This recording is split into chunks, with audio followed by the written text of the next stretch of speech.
Qul, ya, katakanlah, fa'tu bi suratin min mithlih.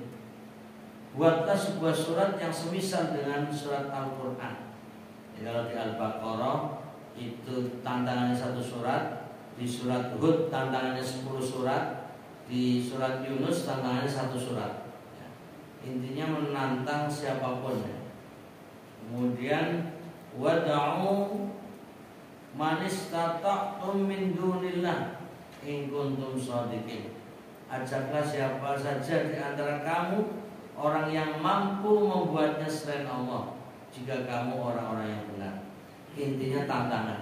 Jadi kalau kita kumpulkan setidaknya ada 4 ayat ya di Al-Baqarah ini yang kita baca, yaitu ayat 23 dan juga surat Al-Isra ya, ayat 88, kemudian Hud ayat 13 dan Yunus ayat 38.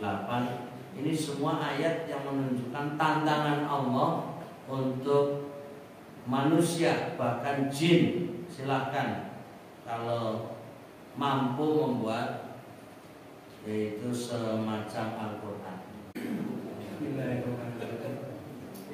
Assalamualaikum warahmatullahi wabarakatuh.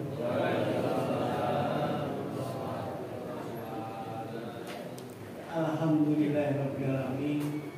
Wassalatu wassalamu ala asrofil anbiya'i wal mursalin wa ala alihi wa sahbihi ajma'in. Asyhadu an la ilaha illallah wahdahu la syarika lah wa asyhadu anna Muhammadan abduhu wa rasuluh. Allahumma sholli ala Muhammad wa ala ali Muhammad kama shallaita ala Ibrahim wa ala ali Ibrahim innaka Hamidum Majid. Rabbi shrah li sadri wa yassir li amri wahlul 'uqdatam min lisani yafqahu qawli. Shadaqallahu alazim. Ibu-ibu, bapak-bapak, jamaah salat subuh yang berbahagia dan insya Allah dirahmati Allah Subhanahu wa taala. Marilah yang pertama dan yang utama, kita selalu tidak lupa dan tidak bosan untuk selalu bersyukur kepada Allah Subhanahu wa taala dengan bacaan tahmid alhamdulillahirabbil alamin. Salawat dan salam semoga selalu tercurahkan kepada junjungan kita Nabi Agung, Nabi besar Muhammad sallallahu alaihi wasallam. Jamaah salat subuh yang berbahagia dan insya Allah dirahmati Allah SWT.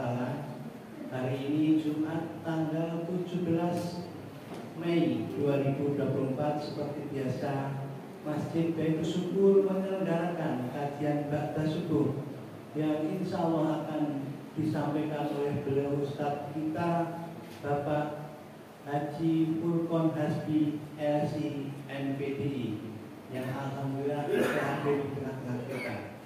Untuk itu marilah untuk menyingkat waktu pengajian kajian ba'da subuh pada Jumat hari ini, kita awali bersama dengan bacaan basmalah. Bismillahirrahmanirrahim. Kepada beliau Bapak Ustadz Furqon Hasbi kami persilahkan. Monggo.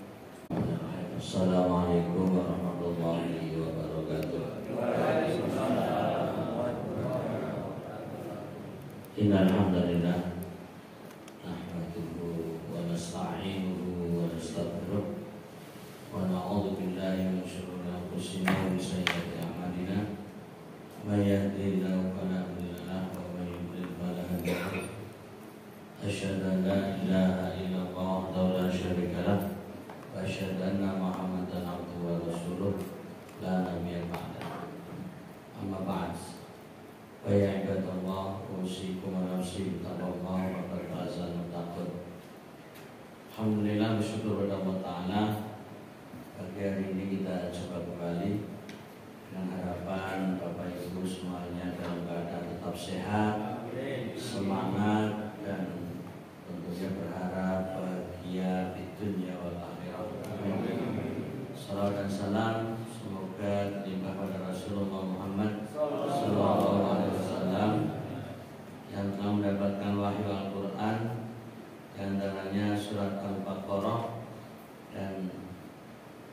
sudah membaca beberapa ayat dari surat Al-Baqarah pada pertemuan yang lalu, ayat 23 sampai ayat 24.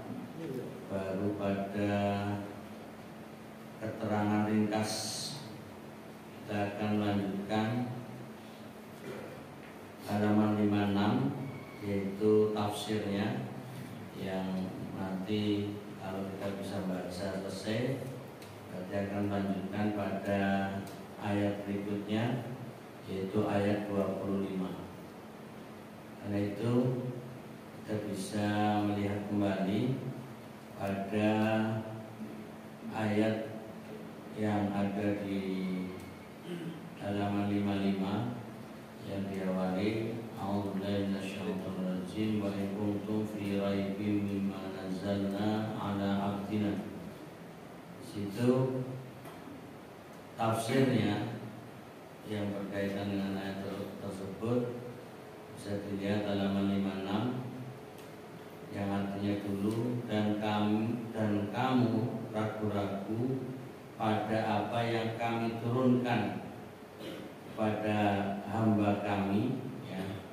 Faktu bisuratin min misli, maka buatlah satu surat seperti itu. Maksudnya kalau kamu sangka Al-Quran itu buatan manusia, maka cobalah kamu buat yang serupa dengannya, karena kamu juga manusia yang sanggup berbuat seperti orang lain lakukan. Ini satu kehebatan Al-Quran yang Allah tantang, ya, pada seluruh makhluknya. Siapa yang berani membuat Al-Quran, ya, atau yang serupa dengan Al-Quran, kalau memang dianggap Al-Quran hanya karya manusia yang selama ini dan dari dulu, ya, orang menganggap bahwa Al-Quran hanyalah buatan Muhammad, karya Muhammad dan seterusnya. Kalau memang seperti itu, coba buat seperti Al-Quran. Nah, ini tantangan dari Allah langsung. Bahkan tambahkan lagi, dan ajaklah penolong-penolong kamu selain Allah.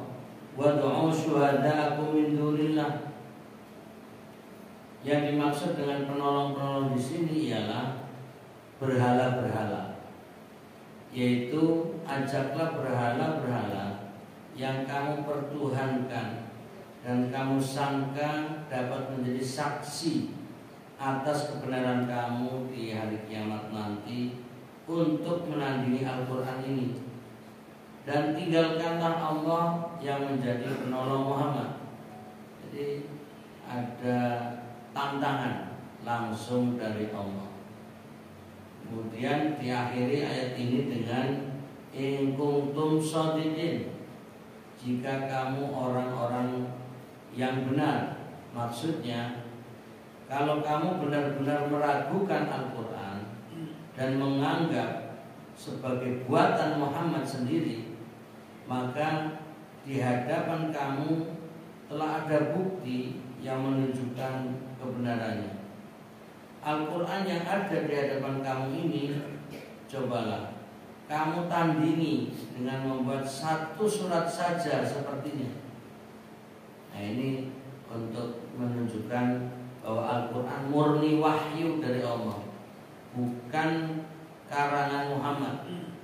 Dan sudah ditegaskan bahwa Nabi Muhammad SAW ini sebagai orang yang ummi, ya, yaitu yang tidak bisa membaca, tidak bisa menulis. Dan ini justru untuk memperkuat kebenaran bahwa Al-Quran itu wahyu. Jadi kita jangan merasa risih, jangan merasa ini kayaknya kurang etis menyebut Nabi Muhammad ummi. Ummi yang kalau kita terjemahkan buta huruf, buta aksara, tidak bisa baca, tidak bisa menulis. Ini justru kelebihan Nabi Muhammad SAW. Orang yang tidak mampu membaca, orang yang tidak bisa menulis, kok bisa menyampaikan ayat-ayat yang tidak bisa ditandingi, ayat-ayat yang sangat indah, sangat sempurna, bahasa berkelas. Nah, ini yang perlu kita pahami, karena belakangan atau sudah juga lama orang mencoba mengotak-atik bahwa ungkapan Nabi Muhammad sebagai umi, yaitu buta huruf, buta aksara, ini penghinaan, ini pelecehan terhadap Nabi Muhammad. Ini tidak mungkin atau bahkan mustahil. Mana ada secerdas Muhammad, sepintar dia, nggak mampu belajar tulis menulis, nggak mampu belajar membaca. Orang sahabat-sahabatnya saja banyak yang bisa pintar belajar tulis menulis. Nah, ini ungkapan ini justru akan menyesatkan. Ini justru akan menjatuhkan martabat Nabi Muhammad Sallallahu Alaihi Wasallam, dan ujungnya akan mengarah kepada Al-Quran hanyalah karangan Muhammad. Maka perlu waspadalah dari jebakan orang-orang yang mengatakan seperti itu. Jadi jangan terpengaruh oleh omongan orang seperti itu. Justru perlu ditegaskan Al-Quran ini benar-benar wahyu dari Allah Ta'ala. Dan dalam Al-Quran ini tantangan. Ya sudah, kalau kalian masih ngeyel, nggak percaya kalau Al-Quran ini murni wahyu dari Allah, ya, dan kalian menuduh, ya, bahwa Al-Quran ini tulisan Muhammad, ya, karya Muhammad, karangan Muhammad dan lain sebagainya, silahkan. Kita sesama manusia, ya, ibaratnya seperti itu, ini bahasa untuk permudah aja. Sama manusia pasti kalian mampu membuat serupa Al-Quran. Sudah mulai dari satu ayat, satu surat, ya. Faktu bisurah, coba buat satu surat. Nah, ini bahasa-bahasa tantangan. Dan ini tidak ada di kitab atau di kitab suci yang lain, ya. Mungkin seperti kalau sekarang kita sering mendengar kata Injil, ya, Alkitab, ya, yang diyakini mereka. Ada nggak ayat-ayat mereka, ayat-ayat dalam Alkitab yang mereka yakini kitab suci itu ada tantangan seperti itu? Nah, ini hanya untuk meyakinkan intinya Al-Quran ini wahyu yang benar-benar datang dari Allah Ta'ala. Kemudian ayat-ayat yang semakna, ya, banyak turun di Mekah.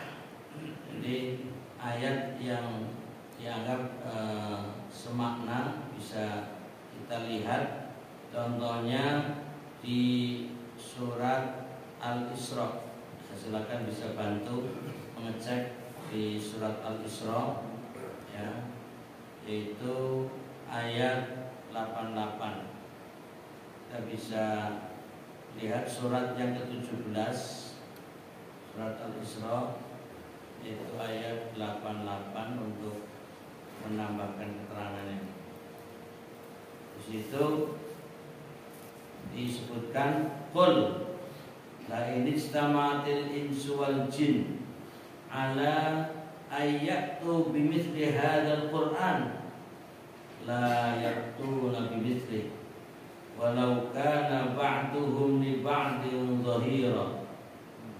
Katakanlah, sesungguhnya jika manusia dan jin berkumpul, jadi ini menggambarkan bukan hanya manusia sekaligus jin, ya. Jika manusia dan jin berkumpul untuk membuat yang serupa dengan Al-Quran ini, mereka tidak akan dapat membuat yang serupa dengannya. Jadi satu sisi ada tantangan, sisi yang lain menggambarkan seandainya mereka lakukan kumpul itu seluruh manusia, bahkan dibantu seluruh jin, itu nggak bakalan bisa, nggak bakalan mampu, ya. Jadi ini sudah bisa diperjelas, mereka tidak akan dapat membuat yang serupa dengannya, sekalipun mereka saling membantu satu sama lain. Inilah kehebatan Al-Quran, tidak bisa ditiru oleh makhluk manapun, mau manusia, mau jin dan lain sebagainya, ini tidak mungkin. Sama halnya dalam Al-Quran, bisa cek surat Hud ya. Ini untuk menambah lagi, surat yang ke-11 ayat 13 ya, untuk memperkuat. Di situ ayat 13 dari surat Hud ya. Am yaqulu naftara qul fa'tu bi asri suwarin mithlih muftarayat wad'u man istata'tum min dunillah in kuntum shadiqin. Bahkan mereka mengatakan Muhammad telah membuat Al-Quran itu. Nah, ini sudah kata tuduhan. Muhammad telah membuat Al-Quran itu. Nah, ini yang mereka katakan, yaqulun iftara. Katakanlah, kalau demikian datangkanlah 10 surat. Nah, kalau dalam surat Hud ini 10. Kalau di Al-Baqarah tadi hanya 1 surat sajalah. Kalau ini sudah sampai 10 ini.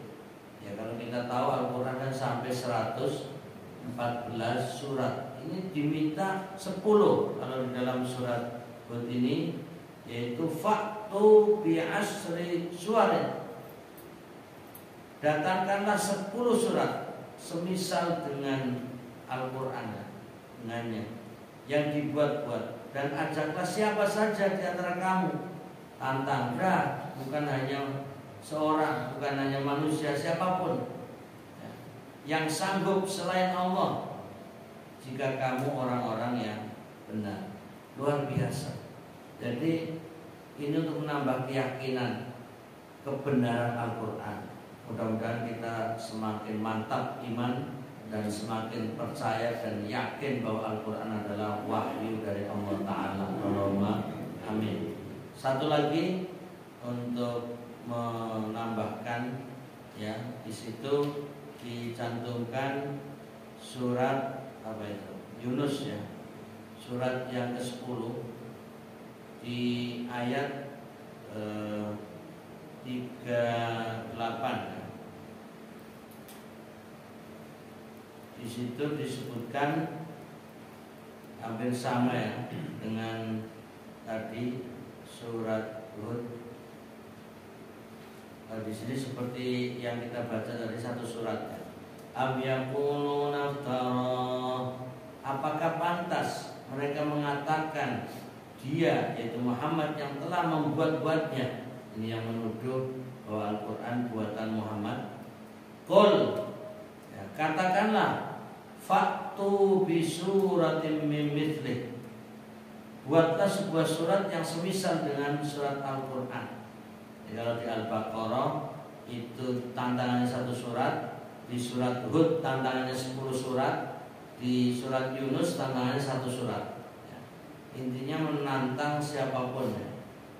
Kemudian wad'u man istata'tum min dunillah in kuntum shadiqin. Ajaklah siapa saja di antara kamu orang yang mampu membuatnya selain Allah, jika kamu orang-orang yang benar. Intinya tantangan. Jadi kalau kita kumpulkan setidaknya ada 4 ayat ya di Al-Baqarah ini yang kita baca, yaitu ayat 23 dan juga surat Al-Isra ya, ayat 88, kemudian Hud ayat 13 dan Yunus ayat 38. Ini semua ayat yang menunjukkan tantangan Allah untuk manusia, bahkan jin. Silakan kalau mampu membuat, yaitu semacam Al-Quran. Kemudian kita lanjut pada halaman 57, yaitu di huruf D yang merupakan terjemahan dari ayat ke-24. Fa illam taf'alu wa la taf'alu fattaqun naral lati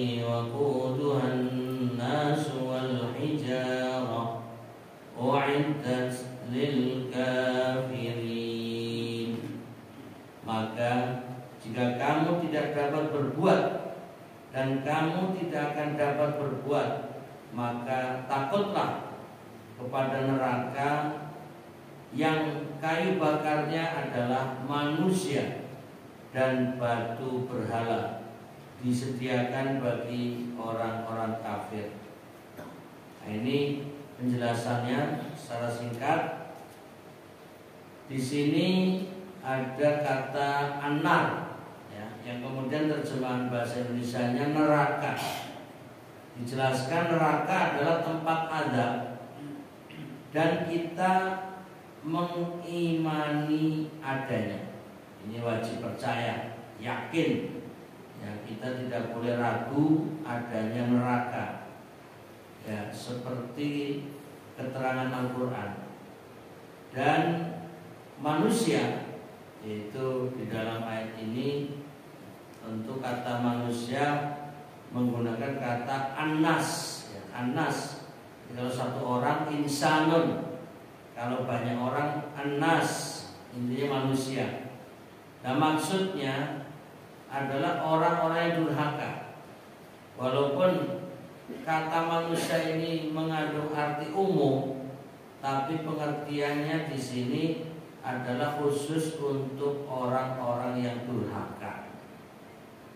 Kemudian ada al-hijarah, yaitu batu. Maksudnya adalah berhala.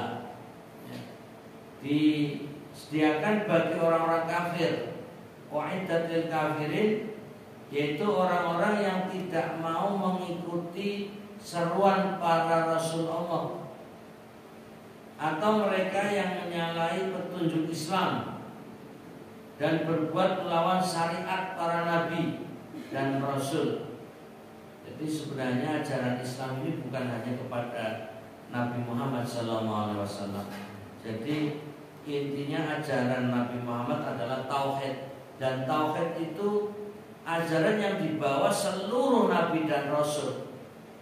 Jadi dari nabi-nabi yang kita tentunya paham nama itu, tapi diantaranya namanya Nabi Musa. Ya, Nabi Musa itu juga intinya mengajarkan tauhid melalui Tauratnya. Nah, sayangnya kemudian orang-orang Yahudi menyelewengkan ajaran Nabi Musa, malah menganggap ada anak Tuhan yaitu Uzair. Sama halnya ajaran Nabi Isa alaihissalam itu juga ajaran tauhid. Ya, kalau kita gunakan dengan istilah yang dalam Islam, la ilaha illallah, tidak ada Tuhan yang berhak disembah kecuali Allah, itu sama. Mau itu ajaran Nabi Musa, Nabi Isa, itu sama dengan apa yang Nabi Muhammad SAW bawakan. Sayangnya umat Nasrani kemudian mereka merubah ajaran Trinitas, yaitu Tuhan 3 tapi 1, 1 dalam 3. Nah, itulah penjelasan mereka. Jadi intinya Trinitas. Nah, ini yang sangat disayangkan. Seharusnya kalau memang mereka mengikuti ajaran Nabi Isa, itu ya harus mengatakan la ilaha illallah. Nah, ini yang disayangkan. Nah, maka digambarkan di sini ancamannya adalah mereka yang melawan syariat para nabi dan rasul. Ancamannya adalah an-nar, yaitu neraka. Kemudian tegasnya, kalau kamu tidak bisa membuat surat seperti yang diminta itu, ini ringkasannya, tidak akan pernah sanggup. Ya.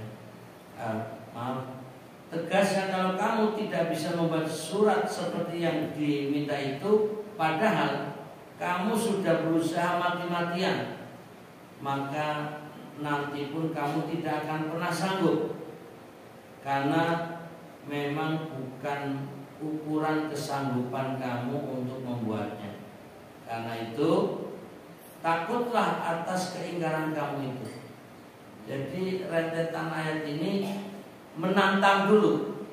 Silahkan kalau kalian nggak percaya, buat itu yang serupa semisal dengan Al-Quran. Undang semua ahlinya, ahli dalam bahasa Arab, ahli sastra, bahkan bukan hanya manusia, undang itu kaum jin, silakan. Nah ini tantangannya. Sudah diyakini mereka tidak akan mampu. Nah, yang kemudian pada ujungnya, kalau kalian tidak sanggup dan tidak akan pernah sanggup, sudahlah, nyerah saja, percaya saja Al-Quran itu wahyu. Karena itu masuklah kepada ajaran Islam, ikutilah apa yang ada yang terkandung dalam Al-Quran.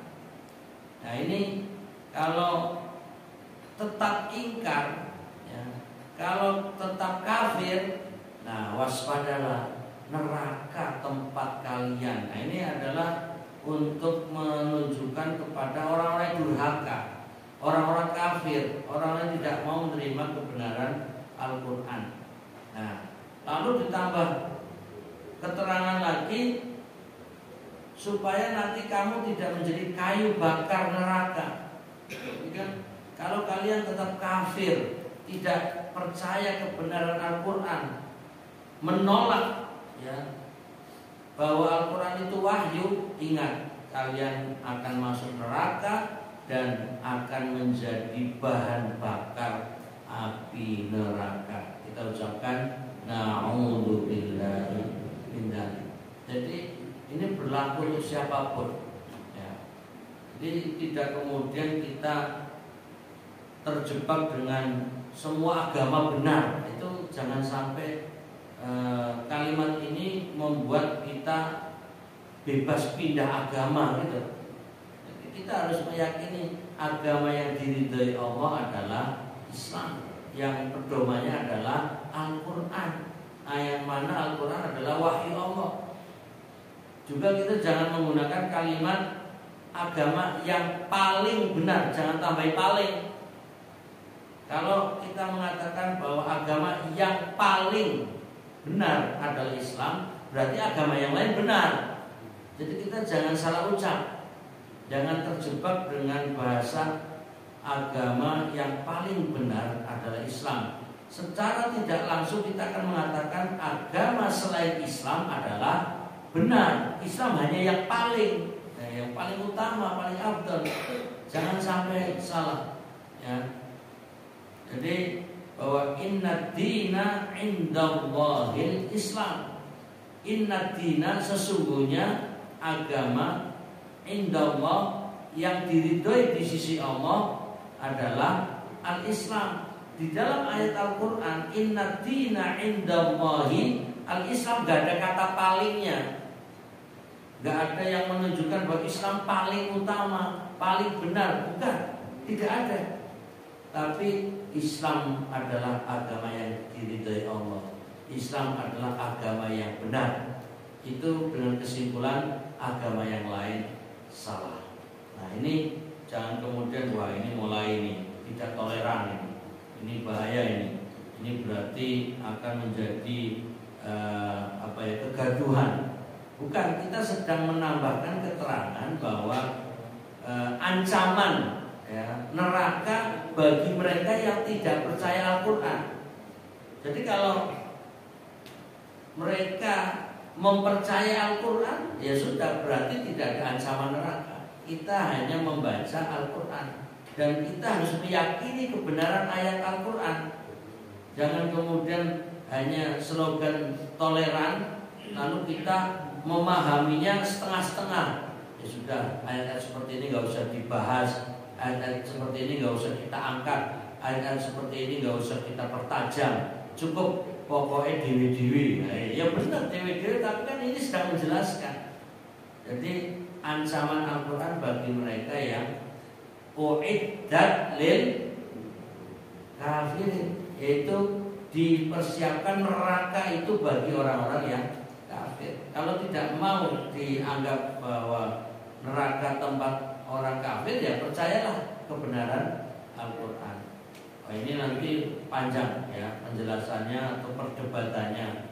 Ya menurut kalian memang yang benar Al-Quran, tapi kami juga percaya kitab kami. Nah ya sudah, akhirnya kita hanya mengatakan lakum dinukum waliyati. Jadi bagi kalian agama kalian, bagiku agamaku. Tapi ketika kita meyakini agamaku Islam yang menjelaskan bahwa Al-Quran adalah wahyu, dan bagi siapapun yang mengingkari keberadaan Al-Quran adalah kafir, dan orang kafir masuk neraka sebagai bahan bakarnya neraka, kalian juga jangan kemudian menyalahkan kami. Karena ini ada yang mengkritisi, gak usah bahas-bahas seperti itu loh. Katanya toleran. Kalau tolerannya biarin, kami mau meyakini seperti ini. Nah ini hal-hal yang perlu dipertegas. Kemudian kama rahmatullah, kita selesai membaca ayat yang ke-24. Kita masuk pada ayat yang ke-25. Terbitnya jam berapa ya? Masih lama ya?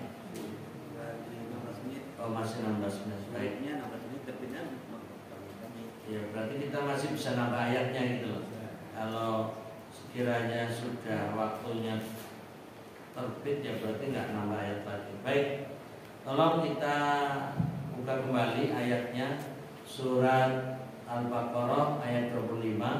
Saya baca sebagaimana biasa, kemudian diikuti. Tapi monggo silakan minum dulu. Nah ini biar jeda sedikit. Nah monggo. Ya bismillahirrahmanirrahim. Monggo silakan. Bismillahirrahmanirrahim.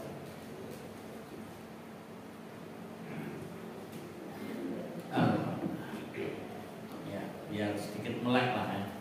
Monggo.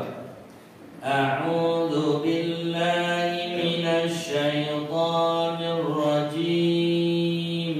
Monggo.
Berilah ya.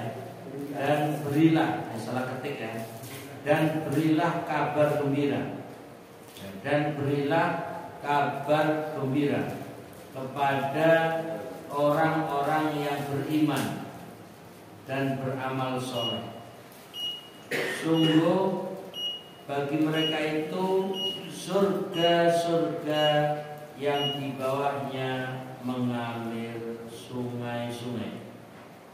Setiap kali mereka diberi rizki dengan sesuatu macam buah-buahan dari surga, Mereka berkata, inilah yang telah dijanjikan kepada kita dahulu, dan mereka diberi rezeki buah-buahan yang serupa, dan mereka akan dapat jodoh-jodoh yang suci di dalamnya, dan mereka kekal di dalamnya.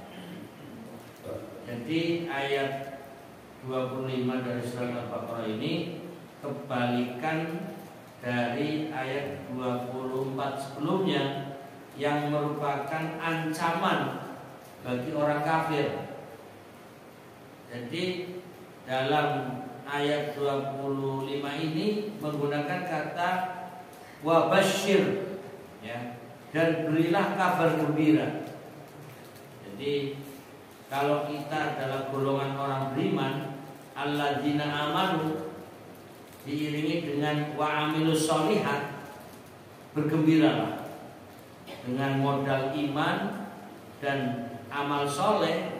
Kita dijanjikan annalahum jannat, yaitu bagi orang yang beriman dan beramal soleh mendapat jannat, surga. Nah, surga yang seperti apa?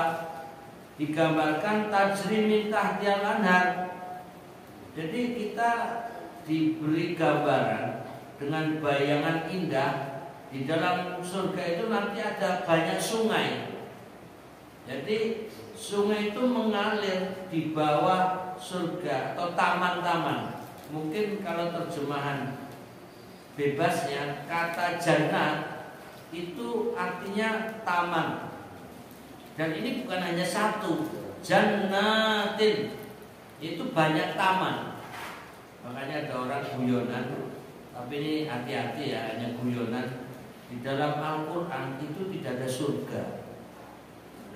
Ini agak menjebak ini. Kalau kata-kata yang ambigu tapi berbahaya.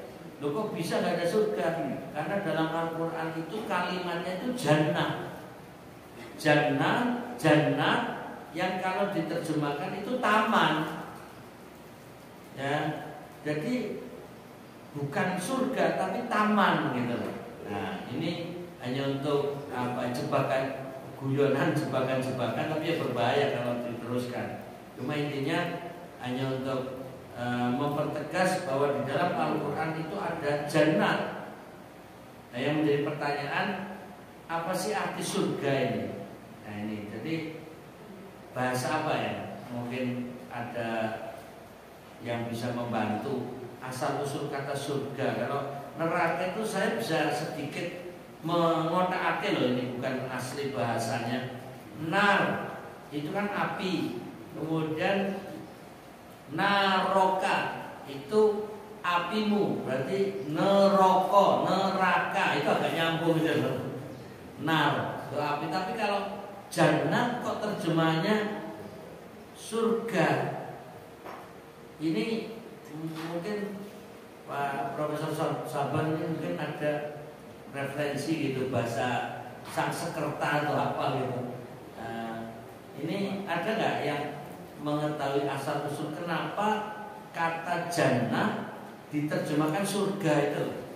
Nah, ini yang saya belum mempelajari, belum tahu persis penggunaan kata surga. Karena ini hanya terjemahan.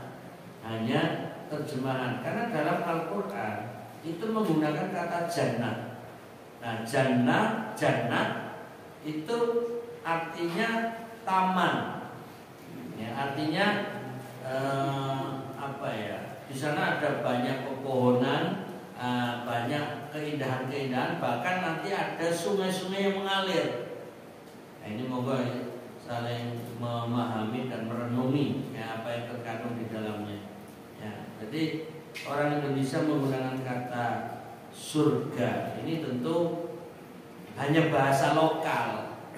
Kalau orang Inggris garden atau apa ya, jadi intinya tidak menggunakan kata surga. Orang Arab juga mengatakan ya jannah, ya jannah, tidak perlu ada terjemahan. Jadi perlu dipahami istilah surga itu bahasa lokal. Jadi kalau kita menggunakan bahasa asli dalam Al-Quran ya jannah satu atau jannat itu banyak. Berarti digambarkan dalam ayat ini jannatin itu artinya taman-taman ya. Lalu digambarkan tamannya itu ada banyak sungai, anhar. Kalau dalam bahasa Arab ini namanya jamak. Nahrun itu sungai, nahroni dua sungai, anharun banyak sungai. Jadi ini jamak dari kata nahrun, yaitu sungai. Ya jangan bayangkan sungai yang mungkin di sekitar kita yang mungkin kurang rapi, kurang bersih, kotor, ya tidak jernih. Ini ada kata anhar, sungai yang tentunya indah, bersih. Kemudian ditambahkan bahwa di dalam jannah itu ada rizki.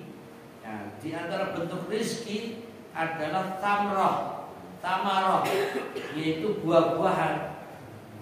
Ini juga untuk mempertegas bahwa bentuk rezeki itu macam-macam. Ya, di antaranya adalah buah-buahan. Tapi seringkali orang kalau mendengar kata rezeki itu apa coba? Uang gitu. Pokoknya kalau wah ini hari ini saya belum dapat rezeki, padahal di depannya banyak buah-buahan gitu loh. Ini salah kaprah ini nanti. Umpamanya ini kita duduk-duduk di satu tempat, lalu di situ ada buah-buahan, ada apel, ada anggur, ada duku. Sekarang lagi musim banyak duku. Nah, terus ngobrol, aku renggo rezeki. Padahal di depannya ini buah-buahan. Nah ini apa? Ini kan buah-buahan. Ya. Berarti orang dalam pikirannya yang namanya rezeki itu hanya uang, gitu. Uang. Nah, ini yang perlu diluruskan. Yang namanya rezeki itu luas. Ya, apapun termasuk kesehatan kita juga rezeki. Ya, apapun kita pagi ini bisa duduk tolabul ilmi, ini rezeki kita. Itu waktu yang bermanfaat. Ini adalah rezeki. Ya, biar kita tidak sempit dalam memahami arti rezeki. Nah, di dalam ayat ini memberi gambaran rezeki itu tamarah, yaitu buah-buahan. Ya. Kemudian digambarkan bagi orang-orang yang beriman dan beramal soleh, ketika sudah berada di dalam surga, qalu, ya, itu mereka berkata, hadzal ladzi ruzikna min qablu. Inilah yang telah dijanjikan kepada kita dahulu. Nah, ayat seperti ini sebagai ayat masa depan. Ya. Dalam Al-Quran itu ada ayat-ayat yang menceritakan masa lalu. Ada ayat-ayat yang kemudian memberi makna untuk anjuran beramal soleh. Berarti untuk siapapun pembacanya, yang mendengarkannya, untuk diamalkan, untuk dipraktekkan, atau sebaliknya larangan-larangan yang harus dijauhi sekarang juga. Nah, ada artinya ayat-ayat yang menjadi pedoman hidup. Nah, kemudian ada yang ketiga adalah ayat-ayat yang menggambarkan, menceritakan masa yang akan datang, masa depan. Nah, seperti ini adalah ayat yang menunjukkan dan menggambarkan kehidupan yang akan datang. Dan ini belum ada makhluk yang di dalam surga. Jadi ini adalah gambaran nanti, ya, akan menggambarkan mereka berkata, hadzal ladzi ruzikna min qablu. Kemudian ditambahkan wa utu bihi mutasyabiha, dan mereka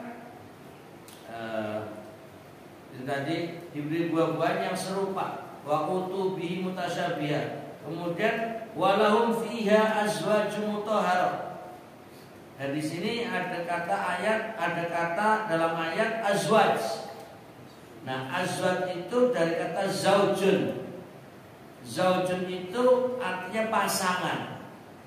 Nah, karena menggunakan kata pasangan, bahkan azwaj, ya berpasang-pasangan, ini berarti laki-laki berpasangan dengan perempuan dan sebaliknya, perempuan berpasangan dengan laki-laki. Jadi sama-sama mendapatkan pasangan.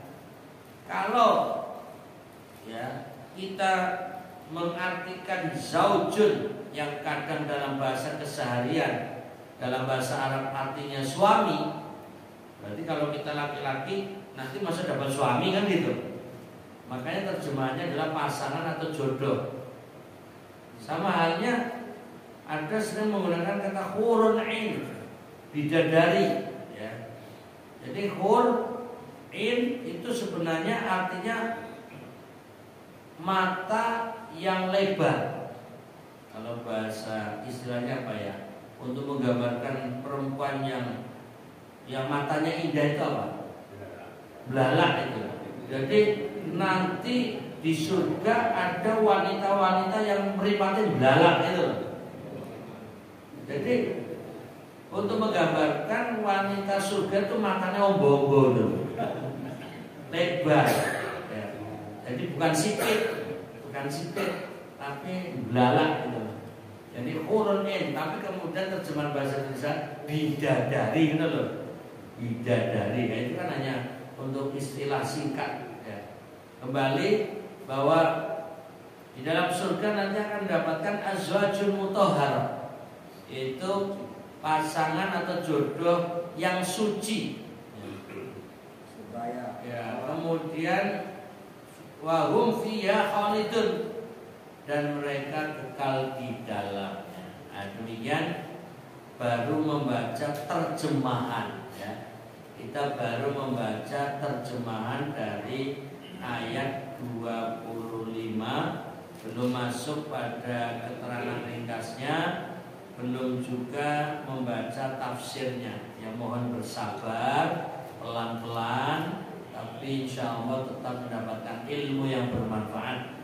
Mudah-mudahan tetap semangat dan terus untuk meraih ilmu dengan membaca Al-Quran, yaitu tilawah dan juga tadarus, membaca dan memahami, yang nanti sampai pada tingkatan tadabbur, yaitu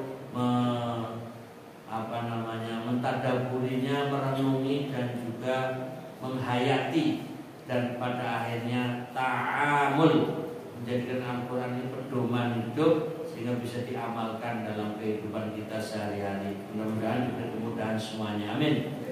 Cukup sekian, mari kita akhiri. Subhanakallahumma wa bihamdika asyhadu an la ilaha illa anta astaghfiruka wa atubu ilaik. Wabillahi taufiq wal hidayah. Assalamualaikum warahmatullahi wabarakatuh.